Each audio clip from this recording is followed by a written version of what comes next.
Welcome back to the channel, everyone. It's a true pleasure to have you here with us again as we explore one of the most challenging aspects of spiritual practice, transcending desire. Desire is a force that drives much of human behavior, but it also serves as a major obstacle on the path to enlightenment. In today's video, we are going to look at how, according to Buddhist teachings, we can transcend the bonds of desire and truly live a life that is free from its overwhelming grip. We'll dive into the teachings of Master Gang, whose insights on overcoming desire can offer us deep wisdom as we navigate this difficult but essential part of the practice. Desire is something that every human experiences, whether it's the desire for material wealth, physical pleasure, status, or even relationships. At its root, desire is a natural part of the human condition. But in Buddhism, we are taught that it is the attachment to desire, the craving, that leads to suffering. In fact, one of the core teachings of the Buddha is that craving, or tanha, is the cause of all suffering. This truth is universal, but understanding and overcoming it is not an easy task. Master Gang, a respected Buddhist monk, has spent years teaching about the destructive nature of desire. In his teachings, he often emphasizes that the key to transcending desire is not to repress it or deny its existence, but to understand it deeply. He encourages his students to observe their desires with a calm and detached mind, to watch them arise without attaching to them, and to let them pass naturally. But how can we apply this understanding in our everyday lives? How can we stop being ruled by our desires, especially in a world where desire is constantly being reinforced through advertisements, social media, and other societal pressures? The Buddha's teachings offer us the tools to do just that, but it requires practice, patience, and dedication. Today, we will explore these tools and see how they can help us free ourselves from the bonds of desire. Let's begin by understanding why desire is such a powerful force in our lives. Desire often begins as a natural response to our environment. It's a motivation to survive, thrive, and seek pleasure. But over time, what starts as a simple desire can turn into an attachment. We begin to crave not just the object of our desire, but the feeling that comes with it, the feeling of fulfillment, of being complete, of being happy. This craving, once it takes hold, can become all-consuming. When we crave something, we believe that the object of our desire holds the key to our happiness. We tell ourselves, if I just had this, I would be happy. If I just experienced this pleasure, I would be fulfilled. But as many of us have experienced, the satisfaction that comes from fulfilling a desire is often fleeting. Once the desire is fulfilled, another one arises to take its place. This cycle of craving and satisfaction, known as the cycle of samsara, that keeps us trapped in a never-ending pursuit of happiness that is always just out of reach. Master Gan teaches that the problem is not in the desire itself, but in our attachment to it. Desire is a part of life, but when we attach ourselves to it, when we believe that it is the key to our happiness, we are setting ourselves up for suffering. In Buddhism, we are encouraged to practice non-attachment, to enjoy the things of the world without becoming attached to them. This doesn't mean renouncing all pleasures or desires, but it means learning to engage with them without clinging to them or believing that they are the source of our happiness.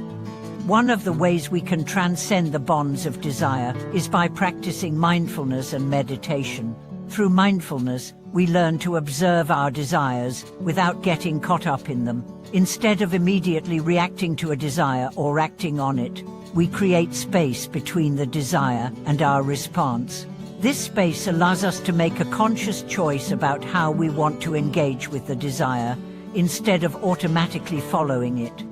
Master Gang often encourages his students to practice mindfulness in the midst of desire. When a strong desire rises, instead of acting on it, we simply notice it. We observe how it feels in the body, how it affects the mind, and what thoughts arise around it. By doing this, we begin to see desire for what it truly is, a passing mental phenomenon that does not define us. We are not our desires. We are the awareness that observes them. Through consistent practice, we begin to develop a new relationship with desire. Instead of being controlled by it, we learn to let it arise and pass without attachment. This is the essence of transcending desire, not by rejecting it, but by seeing it clearly and letting it go. As Master Gan teaches, when we observe our desires with mindfulness and compassion, we begin to free ourselves from their grip. Another powerful practice in Buddhism that helps us transcend desire is meditation on impermanence, or kanika. The Buddha taught that all things are impermanent, nothing in this world lasts forever, and that includes our desires. When we meditate on impermanence, we begin to see that no desire, no matter how intense, is permanent. It will rise, it will peak, and it will eventually fade. By contemplating impermanence, we begin to understand that nothing in the material world can bring lasting satisfaction. True happiness comes from recognizing the impermanence of all things and learning to live in harmony with that truth. Through the practice of impermanence, we learn to let go of the attachments that keep us trapped in the cycle of craving. We begin to understand that lasting peace and happiness do not come from external things, but from within. When we stop chasing after fleeting desires and start embracing the present moment, we open ourselves to a deeper, more lasting sense of fulfillment. Let's consider a practical example from the life of a practitioner named Wei. Wei had spent much of his life chasing after pleasure and material success. He believed that if he just achieved a certain goal, whether it was financial success, a relationship, or a sense of status, he would finally be happy. But no matter what he achieved, the feeling of fulfillment was always short-lived, and soon, a new desire would take its place. Wei decided to start practicing mindfulness and meditation to better understand his desires. At first, he found it difficult to sit with his cravings without acting on them. But over time, he began to observe his desires without judgment. He saw that they were simply passing thoughts and feelings, not essential parts of who he was. As he continued his practice, Wei began to feel less controlled by his desires. He started to experience a deeper sense of peace and satisfaction, not from the fulfillment of his desires, but from the freedom of letting them go. Wei's experience is a reflection of what many of us experience on the spiritual path. The key to transcending desire is not to try to repress it or avoid it, but to change our relationship with it. When we stop identifying with our desires, when we stop believing that they hold the key to our happiness, we begin to experience true freedom. Master Gang teaches that the practice of transcending desire is a lifelong process. It's not about achieving a final state of desirelessness, but about developing a more skillful relationship with desire. Through mindfulness, meditation, and wisdom, we gradually learn to recognize when a desire arises and how to engage with it in a healthy way. Over time, we begin to experience a sense of freedom and peace that comes from not being controlled by our cravings. True liberation, according to Master Gang, is found in the ability to live with desire without being enslaved by it.